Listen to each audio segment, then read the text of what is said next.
Mr. President, Mr. Prime Minister, Mr. Speaker, esteemed members of the Knesset, and cherished citizens of Israel, we gather on a day of profound joy, of soaring hope, of renewed faith, and above all, a day to give our deepest thanks to the Almighty God of Abraham, Isaac, and Jacob. After 2 harrowing years in darkness and captivity, 20 courageous hostages are returning to the glorious embrace of their families, and it is glorious. 28 more precious loved ones are coming home at last to rest in this sacred soil for all of time. And after so many years of unceasing war and endless danger, today the skies are calm, the guns are silent, the sirens are still, and the sun rises on a holy land that is finally at peace, a land and a region that will live, God willing, in peace for all eternity. This is not only the end of a war, this is the end of an age of terror and death and the beginning of the age of faith and hope and of God. It's the start of a grand concord and lasting harmony for Israel and all the nations of what will soon be a truly magnificent region. I believe that so strongly. This is the historic dawn of a new Middle East. I want to express my gratitude to a man of exceptional courage and patriotism, whose partnership did so much to make this momentous day possible. You know who I'm talking about. There's only one, Prime Minister Benjamin Netanyahu. Bibi, please stand up. And he is not easy, I want to tell you. He's not the easiest guy to deal with, but that's what makes him great.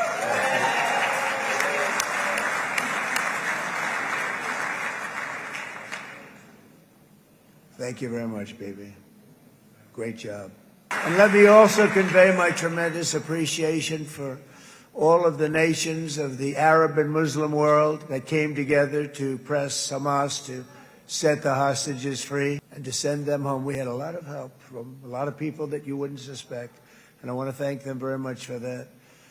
It's an incredible triumph for Israel and the world to have all of these nations working together as partners in peace, and it's pretty unusual for you to see that, but it happened in this case. This was a very unusual point in time, a brilliant point in time. Generations from now, this will be remembered as the moment that everything began to change, and change very much for the better. Like the USA right now, it will be the golden age of Israel and the golden age of the Middle East. It's going to work together. I'd like to thank several great American patriots for their invaluable help in getting something done that almost everyone thought was absolutely impossible. We were wasting our time. So many people said, "You're just wasting your time." But we weren't, because we had talented people working with us, and we had people that loved your country, and frankly, people that loved the region. They loved the Middle East. I want to thank my friend Steve Witkoff. You know, Steve, by me, he never did this before, but I knew him as a few things. He was a great businessman, but I know a lot of great businessmen, to be honest with you. He had tremendous negotiating skills, but I know a lot of people that negotiate pretty well, although it is an art. But there are people that can negotiate pretty well. But most importantly with Steve, he's just a great guy. Everybody loved him. Everybody. I mean, I negotiators that are so good, but you wouldn't have had peace in the Middle East. It would be 3 right now with some of these guys.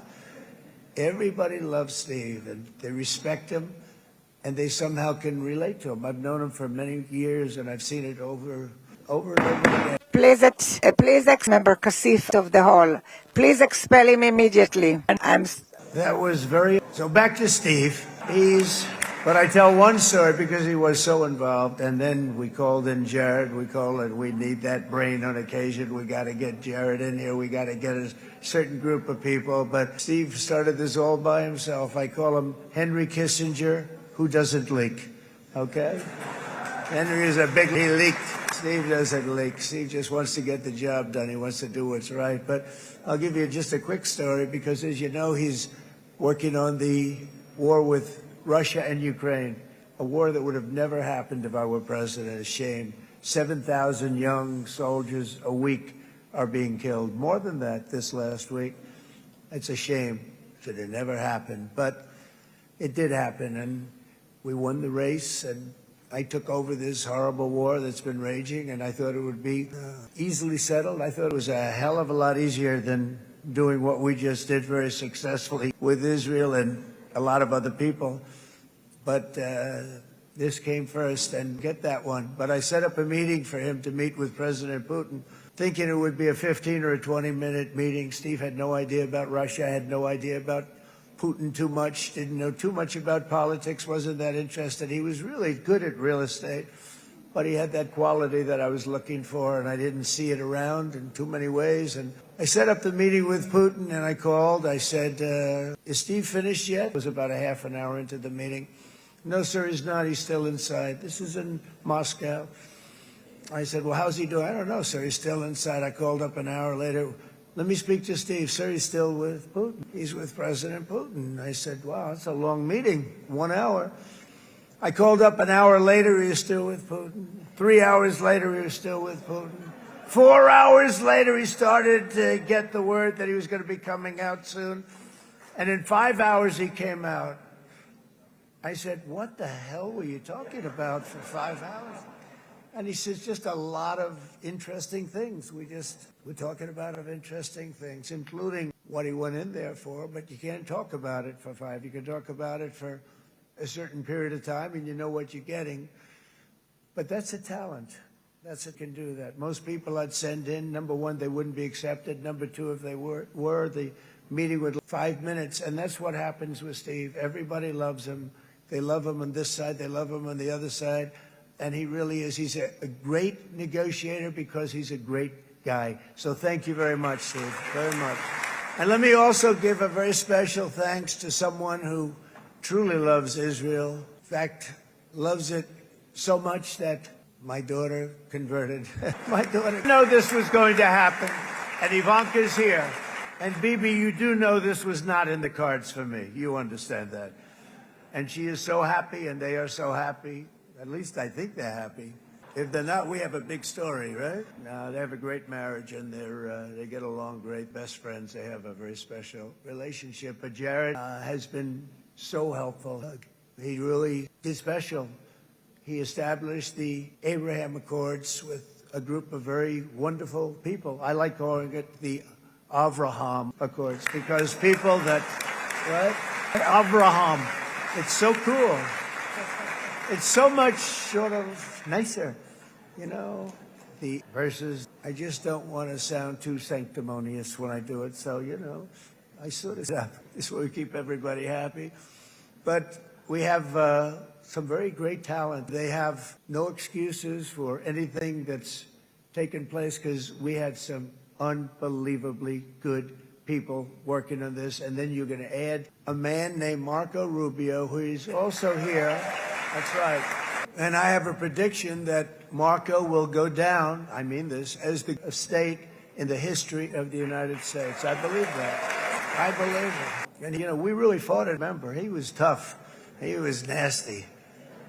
Who the hell thought this was going to happen, Marco, right? And now I'm saying he's going to go down as the greatest. He will. He was always, and people respect him. And then we have somebody who's young, but an unbelievable leader. I saw it a long time ago, and he's turned out to be even better than we. Susie, I think even better. And that's Pete Hegseth, who is our Secretary of War, formerly Secretary of Defense. And as you know, we decisively won World War I. We decisively won World War II decisively. And everything in between and everything before it, we won everything. And then they had the brilliant idea of changing the name from war, you know, it was war, to defense. And went a certain thinking. And we fought in a very politically correct way after that. We always had the strongest military, and now we have a stronger military than we've ever had before. Because of my first term, I've totally rebuilt the military, every aspect of it. But we have, if you think, we settled 8 wars in 8 months. I'm now including this one, by the way, if that's okay. They may say, well, that was quick. because yesterday I was saying 7, but now I can say 8. The hostages are back. It is a good feeling. Isn't that nice to say? I just said the hostage. First time I said the hostages are back. It feels so good to say it. But when you settle 8 wars in 8 months, that means you don't like war.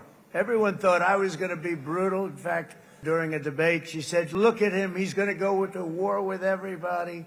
And actually, she said, he's got a personality that's all about war. No, and my personality actually is all about stopping wars. And it seems to work. But it also means this name change and our attitude that we're not going to go into a war. But if we do, we're going to win that war like nobody has ever won a war before. We will not be politically correct, but we're not going to be there. And I think, as you mentioned, Bibi, before, peace through strength. And that's what it's all about.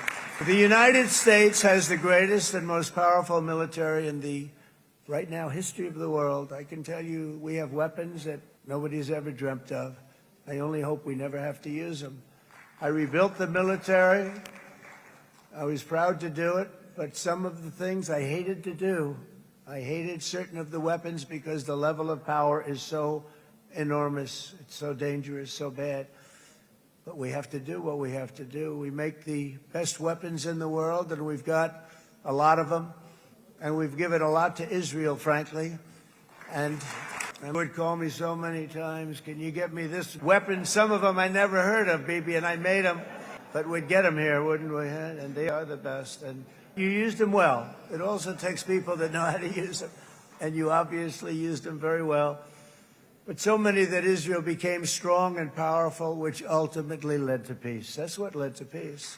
So as we celebrate today, let us remember how this nightmare of depravity and death all began. 2 years ago, on the eve of the Simchat Torah holiday, thousands of innocent Israeli civilians were attacked by terrorists, and one of the most evil and heinous desecrations of innocent life the world has ever seen, the worst slaughter of Jews since the Holocaust. The cruelty of October 7th struck to the core of humanity itself. Nobody could believe what they were witnessing. The United States of America grieved alongside you, and we mourned for our own citizens who were so viciously taken that day, and to all the families whose lives were forever changed by the atrocities of that day, and all of the people of Israel, please know that America joins you in those 2 everlasting vows: never forget and never again. From October 7th until this week, Israel has been a nation at war, enduring burdens that only a proud and faithful people could withstand. It was a very tough period of time. For so many families across this land, it has been years since you've known a single day of true peace.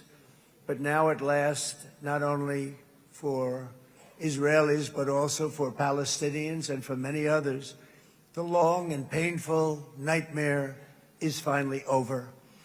And as the dust settles, the smoke fades, the debris is removed, and the ashes cleaned from the air, the day that breaks on a region transformed, and a beautiful and much brighter future appears suddenly within your reach. This is now a very exciting time for Israel and for the entire Middle East, because all across the Middle East, the forces of chaos, terror, and ruin that have plagued the region for decades now stand weakened, isolated, and totally defeated. A new coalition of proud and responsible nations is emerging, and because of us, the enemies of all civilization are in retreat, thanks to the bravery and incredible skill of the Israeli Defense Forces and Operation Rising Lion. Guys, central casting. Let's put him in a movie. Look at him. Great job. And my people loved working with you. Loved it. They worked so well together. But many of Iran's top terrorists, including nuclear scientists and commanders, have been extinguished from this earth. And with Operation Midnight Hammer, boy, that's a great name for that, what we did last June. The United States military flew 7 of those beautiful B-2 bombers. They look so beautiful all of a sudden. They were always I thought they were pretty planes. I had no idea they could do what they did. In fact, we just ordered 28 more of them. A little updated version, a whole pile of them. And almost 100 other planes went with them, including fighter jets. We had 52 tankers, big, beautiful, brand new tankers that were loading them up 4 or 5 times. They've traveled 37 hours back and forth. Think of that. But we had tankers all over the sky for all the other planes. We had the F-22s, the F-35s, F-16s. We had a hell of a lot of planes. So we had 52 gas stations in the sky. That's what they call them. I wouldn't want to be flying one of them. We have our great General Raisin Cain right here. General, stand up. This guy. What a general. Thank you. I asked General Cain, I said, you know, we're having problems with ISIS. I was in Washington, and I asked, how long would it take to defeat ISIS? And my Washington generals told me, 3, 4, maybe 5 years, sir. I said, I don't get it. We got the best equipment in the world. Why? So I flew to Iraq, and I met with a man named Cain. He said, what's your first name? He said, they call me Raisin, sir. I said, wait a minute, your name is Raisin Cain? I've been looking for you for a long time. You gotta be kidding. So they told me 3, 4, 5 years to defeat ISIS. And I sit down with him and I say, why is it? I flew there. The dark night I landed, I'll never forget it. It was quite a trip. I'm glad I made it because I met him. I said, could I ask you, General? I come down. He's standing with another general and a sergeant. Everybody was like central casting. They could go into a movie right now. Between him and you guys over here, we could get rich making movies, okay? And they got along. It's a beautiful thing that you're military and I'm military. Bibi got along great. But I was told by the generals in Washington, we have the best equipment in the world. Why is it taking so long? And they said, 4 years. I said, so let me ask you, Raisin, how long would it take you to defeat ISIS? Sir, we can do it in 3 weeks, but you'll probably have some time left over. I said, you got to be kidding. What the hell are you talking about? They said 4 years. I said, well, sir, look, it's not my place to, but you're asking me the question. What you have to do is you hit them from the west, you hit them from the north, you hit them from the south, you hit them above, you hit them below. I said, so why didn't they do it? And he didn't want to speak badly of his superiors, which is hard to believe they were his superiors. Should have been the other way around a long time ago, because he's the one that did Operation Hammer. It was flawless. It was flawless. And I said, so you really think you can do it in 4 weeks? Yes, sir, 100%. You have to do it differently than they were doing it. They were using one base, and it was hundreds of miles away. And he says, we have all these portable bases all over the Middle East. And they didn't want to use them because they didn't want to offend the country where the portable, they wouldn't have even known what the hell the planes were going up, right? They wouldn't have known, but he said, no, they didn't want to defend anybody, offend anybody, and but we can do it in 4 weeks. I said, you sure about that? I'm going to call you back. I'll call you back to Washington. But you think 4 weeks? Yes, sir, I think we can do it in 4 weeks. We'll have time left over. So I called him on Monday. I said, you think you can do it? 4 weeks. I said, go ahead and do it. He did it. I'll tell you, he did it in 4 weeks, less than 4 weeks. So, General, stand up, please. Again. This is a real general. This is not a television general. He doesn't want to go on television. He said the other guys love being on television. 14 bombs on Iran's key nuclear facilities, totally, as I said originally, obliterating them. And that's been confirmed, and everybody understands it. Together we stopped the #1 state sponsor of terror from obtaining the world's most dangerous weapons. And if you think about it, if we didn't do that, and assuming we made the same deal that we have today, there'd be a dark cloud over this deal. And #1, it wouldn't happen because the other Arab and Muslim nations really wouldn't feel comfortable making the deal that we have now, right? If Iran had that nuclear weapon that they were about 2 months away from having. They would have had it in 2 months or maybe less than that. They were right at, this was our last shot. They looked at it for 22 years. This was our last shot. The pilots told me that. They said, 22 years, sir. They looked at it. Our predecessors looked. They studied it. 3 times a year would do drills on that exact attack. And boy, did they get it right. But let's assume they didn't, and let's assume there was large-scale nuclear weapons in the hands of Iran. We couldn't be here today. Even if we signed the deal, which we couldn't do because a lot of people would not want to have anything to do with it, we took a big cloud off of the Middle East and off of Israel.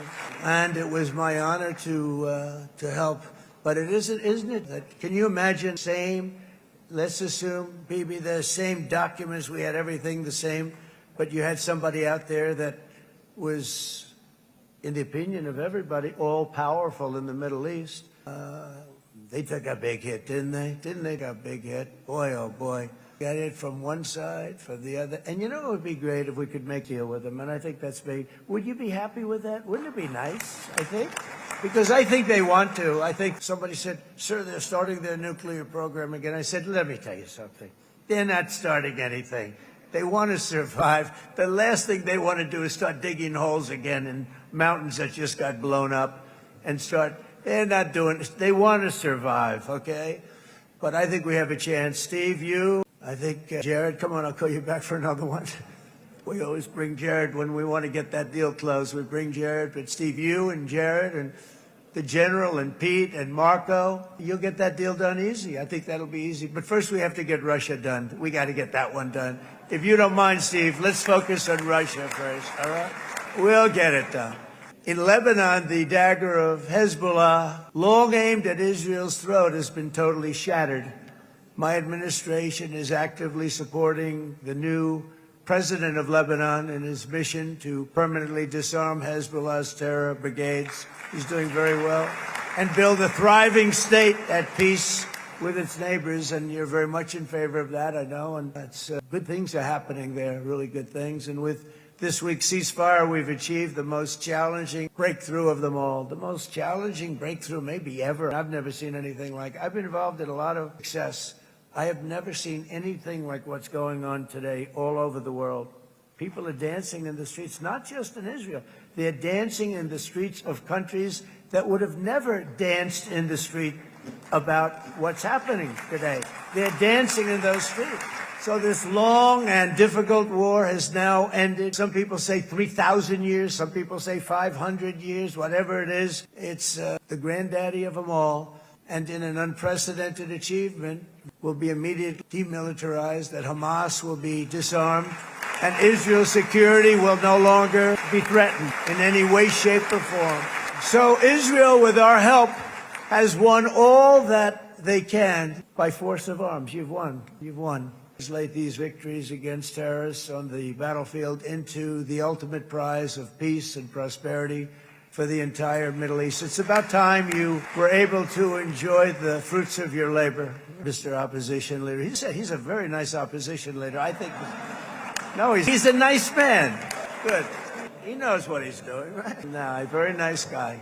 Well, see, now you can be a little bit nicer, Bibi, because you're not at war anymore, Bibi.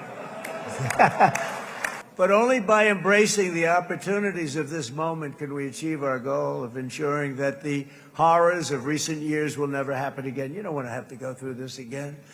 8 years ago, I came to this region on a very special first trip abroad as the President of the United States. I came here very early at your request. I addressed the leaders of the Arab and Muslim world gathered in Saudi Arabia and said that it was time to build a future free of the grip of extremism and terror. And interestingly, right now, as soon as I'm finished, I'm quite late. You've kept me quite late between opposition leaders and Bibi's brilliant but very long speech. I thought I was going to run up here, make a speech, and then head to Egypt. It didn't work out, though. And you made a pretty long one, too, sir. But I liked what you all said. It could be worse. Supposing on top of it, I didn't like what you said. That would be no good, Ron, would it? Ron, you did a great job, by the way, Ron. So I'm going to be meeting, actually, in a little while, I'm going to be meeting with the most powerful, the nations really in the world, although now with the tariffs, the United States is by far the richest nation in the world, as you probably have been reading.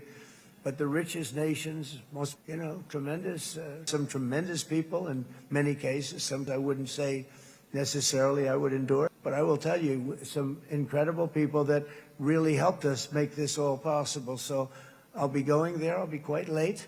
They might not be there by the time I get there. but we're going to give it a shot. But the journey we started back then led to the crushing defeat of the ISIS caliphate, to the monumental Abraham Accords, and ultimately to the historic ceasefire this week, in which many of those same nations really played a very pivotal role, I have to tell you. Steve will tell you that. Jared will tell you that. Together we've shown that peace is not just a hope that we can dream about. It's a reality we can build upon day by day, person by person, and nation by nation. And because of that, the Middle East is finally ready to embrace its extraordinary potential. You have extraordinary potential in this region. It should now be clear to everyone throughout the region that decades of fomenting terrorism and extremism, jihadism and anti-Semitism have not worked. They haven't been a disaster. They've just killed. They've completely and totally, they've just totally backfired. Everything that you thought, take it worst case, it's turned out to be worse than that. They have not worked. From Gaza to Iran, those bitter hatreds have delivered nothing but misery, suffering, failure, and death. They've served not to weaken Israel, but to annihilate the very forces that did the most to foment this hatred. And it's really, I mean, everybody that has become irrelevant. Meanwhile, we've seen those nations that set aside their differences, reached across ancient divides, and pursued engagement are now among the most successful in the region. They're getting along with Israel, and they're doing great. And I can tell you the 4 nations that joined the Abraham Accords early on, and you'd all be doing me a favor, and I'm going to be saying this in a little while, would love you all to join up and get together. You can have that whole thing filled out. We had a very weak administration, worst president in the history of our country by far. And Barack Obama was not far behind, by the way. And they did nothing with this incredible document, the Abraham Accords, but now you can fill them up. Now you have peace, you have people that really like Israel. I'll tell you what, and they like Israel a lot more today than they did even 5 weeks ago. Like you've come back. Because it was getting to be a little nasty out there in the world, and ultimately the world wins. You can't beat the world. Or I would say to Bibi, it's now, and he understood it better than anybody, because ultimately, you know, the world's a big place. And I've said a lot. I said, this piece of land is very small. It's unbelievable what you've done with that tiny, you look at a map even of just, not the world, the Middle East, and you have this little dot. And think of what you've done. It's incredible. It's incredible. But there's loving again. And I said to Bibi, you know, the world is strong. Iran, ultimately, the world wins. And we don't have to worry about that now. But there was getting to be a period of time over the last few months, you know, the world, Israel wanted peace. Everybody did. Everybody did. And victory it's been. If you would have gone on for 3, 4 more years, keep fighting, it was getting heated. The timing of this is brilliant. And I said, Bibi, you're going to be remembered for this far more than if you kept this thing going, killed with not the same. And I just want to congratulate you for having the courage to say, that's it, we've won, and now let's enjoy our lives and let's rebuild Israel and make it stronger and bigger and better than it's ever been before. We're going to do that. Took a lot of guts. And the choice for Palestinians could not be more clear. This is their chance to turn forever from the path of terror and violence. It's been extreme, to exile the wicked forces of hate that are in their midst. And I think that's going to happen. I've met some people over the last couple of months that want to see it happen very much. And after tremendous pain and death and hardship, now is the time to concentrate on building their people up instead of trying to tear Israel down. We don't want that to happen again. And the total focus of Gazans must be on restoring the fundamentals of stability, safety, dignity, and economic development so they can finally have the better life that their children really do deserve after all these decades of horror. I intend to be a partner in this effort in the sense that we're going to help and we're going to do something that became unbelievably popular. Everybody wants to be on it. It's called the Board of Peace, okay? How about that? Is that a beautiful name? Like, aboard a feast. The only bad thing from my standpoint, every single nation involved has asked me to be the chair, and I'll tell you, I'm very busy. I didn't count on that, but you know what? If we do it, we'll do it right, and we have unbelievable power and wealth, because you're going to need wealth. You rebuild things, and they have wealth like few people have wealth. I want to thank the Arab and Muslim nations for their commitment that they've made to support a safe rebuilding of Gaza and beyond. I have many Arab countries, very wealthy countries, that came up and said, we'll put up tremendous amounts of money to get rebuild Gaza. I think that's going to happen. The power, they want dignity, they want to come forward, and they want to say, and they are, because what they're doing is to be, I think, something that you're going to be very impressed with, Bibi, and you need that economic power that they have, and they want to see it work, and they want to see it be safe, and they want to see it be good for Israel, too. And as much money as it will be, and it's a lot, as you can see, it's a lot. For these countries, it's relatively little relative to their worth. It's really a lot of money like most people never conceive, but for these countries, it's not that much, especially because it ensures success and stability in the Middle East, which is what they want to see. So many of them will be with us in Egypt in a little while, I think. I'm not sure. They may be gone. They may have taken their Boeing 747s and left. I said, what kind of a plane do you fly? 747. I said, that's a plane. No, they may have. Steve, do you think they've left on their their brand new Boeing 747s? Or I don't know. We're going to find out soon. It's going to be a big story. There'll be 2 people left, and they'll be the 2 poorest ones. But it will be the most powerful group of nations. So the group that we have assembled, that's waiting for us, is the wealthiest and most powerful group ever assembled at one time. There has never been a group like this. And they're only looking for good. They want good. They're going to do good. And as those commitments are made, I'm going to let the world know who's doing it, because they really deserve to get the credit. And some of them probably won't want the credit, but they deserve it. It's more obvious than ever that the productive and responsible nations of this region should not be enemies or adversaries. You should be partners and eventually even friends. And that's what's going to happen. I know it. Together you can stand against the forces of chaos. Yeah, you go ahead. Because you can stand against the forces of chaos that threatened all of your interests, and it's always a big threat, and unleash incredible prosperity and opportunity for all the people of these lands. And that's what's going to happen. You're going to unleash numbers and success, the likes of which Israel has never been able to think of, because you're so firm, and you should be, and you've done the right thing in defending yourself. You're not going to have to worry so much about it. You've won, and now you can build, and you can do things that you never even thought possible. When you put that genius into doing something else, it's going to be something. It's going to be the miracle in the desert. It's going to be amazing, and it already is in a true sense. But it'll be wonderful when you can spend time thinking about other than war and defense and offense also. To that end, it's my firm hope and dream, frankly, that together the Abraham Accords will turn out to be everything that we thought they would. Those 4 countries were very brave in doing it. They did it at a very early point, and every single one of them benefits unbelievably financially. And if you noticed, even in this bad period that we just went through, they all remained a member of the Abraham Accords. They've done unbelievably well. And you know who you are, and I want to thank you. And they've stayed because of loyalty, but they've also stayed because it was really good business. They've made a lot of money being members, and you're going to all, I hope that every one of the countries that we're seeking, Jared, I hope they join quickly. No games, no nothing. Just join, get it. It's going to be a great peacemaker. It's really going to bring it together beyond anybody's wildest dreams. So instead of building fortresses to keep enemies at bay, the nations of this region should be building infrastructure to weave your commerce closer together, because you've got to compete with the big world out there in commerce now. It's a different kind of competition.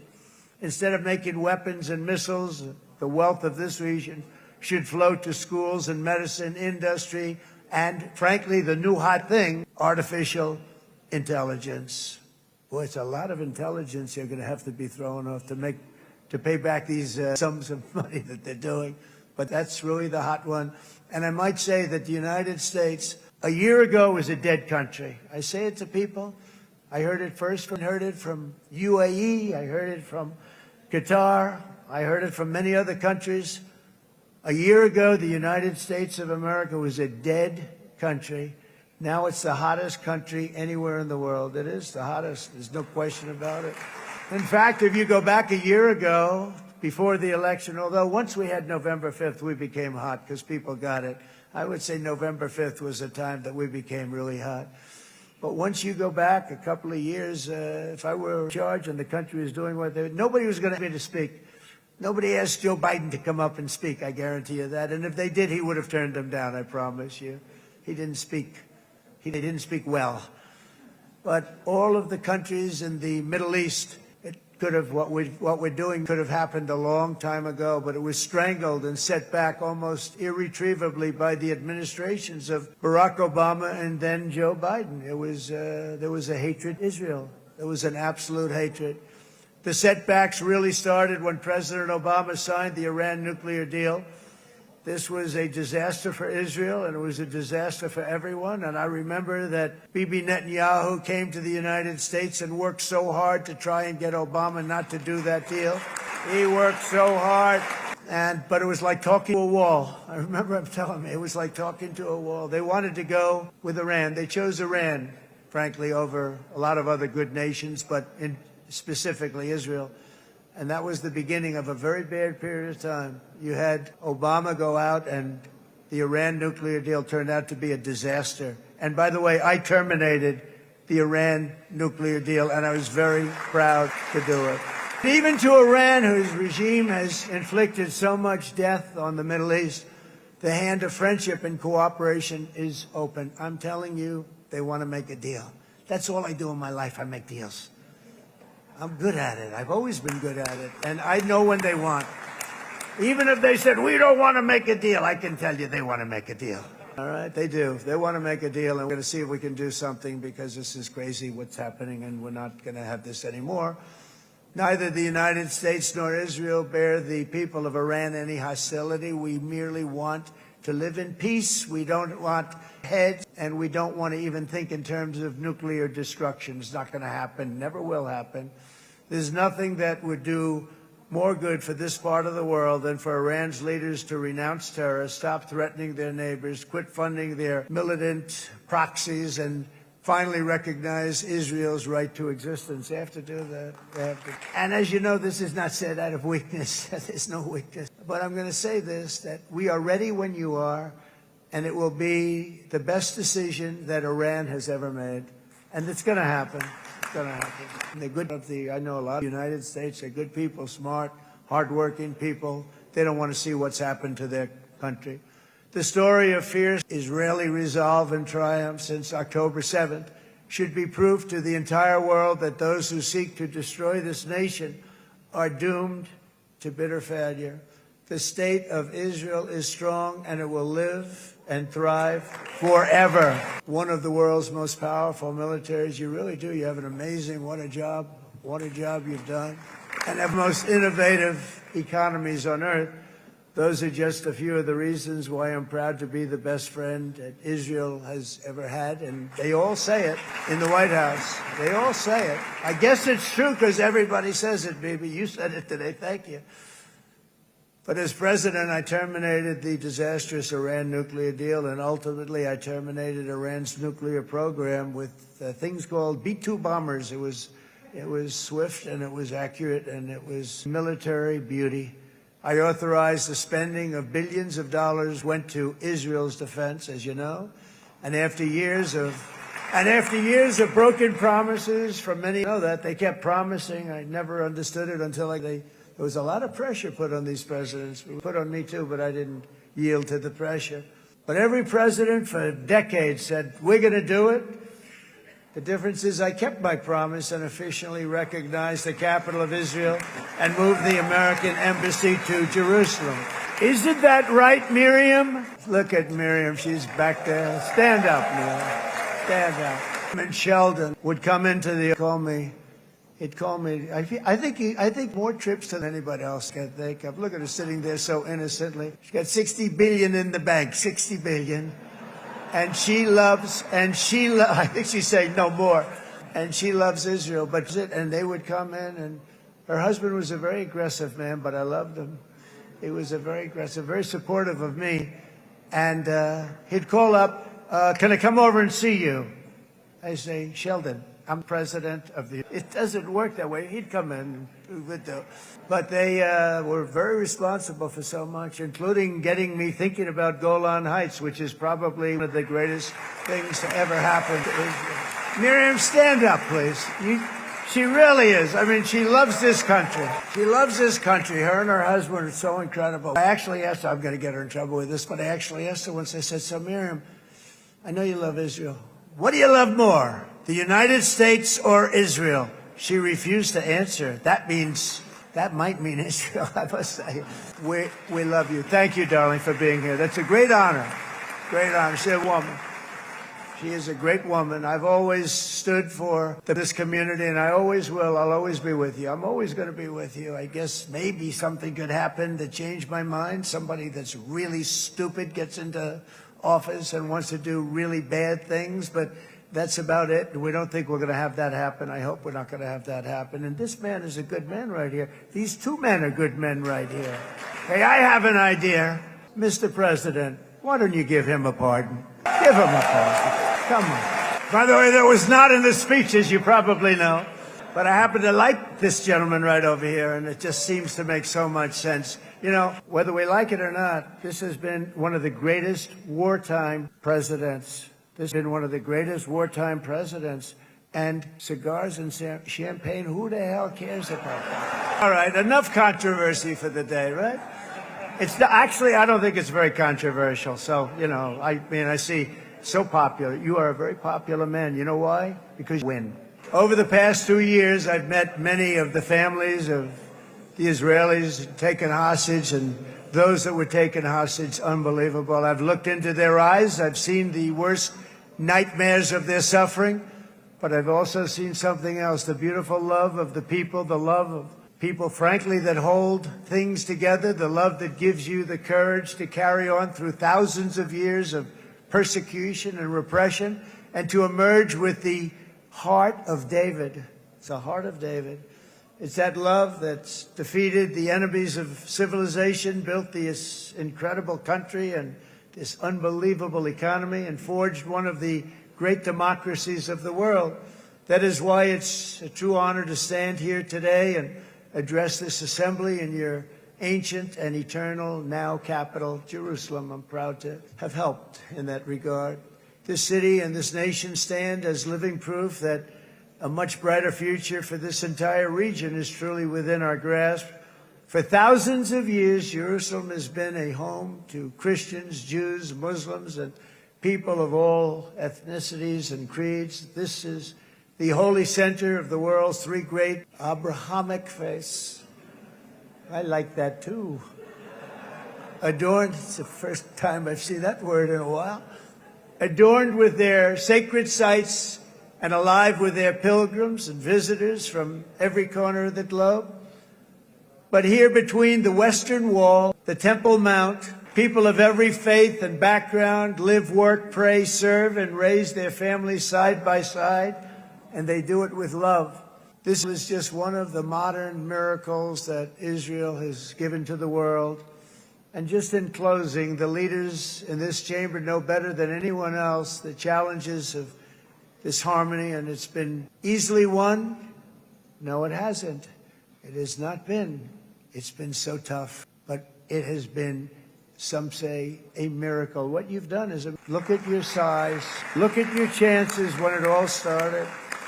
And you know, if you think about it, you are safer today, stronger today, and more respected today than at time in the history of Israel. Think of it. People used to say it wouldn't exist. They don't say that anymore, do they? Yet if safety, security, and coexistence can thrive here in the winding alleys and ancient paths of Jerusalem, then surely and respect can flourish among the nations of the broader Middle East. The God who once dwelled among his people in this city still calls us, in the words of Scripture, the turn from evil and do good, to seek peace and pursue it. So he still whispers truth into the hills and knolls and valleys of his magnificent creation, and he still writes hope into the hearts of his children all over the world. And that is why even after 3,000 years of pain and conflict, the people of Israel have never given up from the threats of Zionism, from all sorts of threats. You want the promise of Zion. You want the promise of success and hope and love. And the people of America have never lost faith in the promise of a great and blessed future for all of us. From the very first day that modern Israel was founded, we have stood together through thick and thin of setbacks, and through victory and defeat, through glory and heartache. We have made discoveries together. We have confronted evil together, and we have waged war together. And perhaps most beautifully of all, we have made peace together.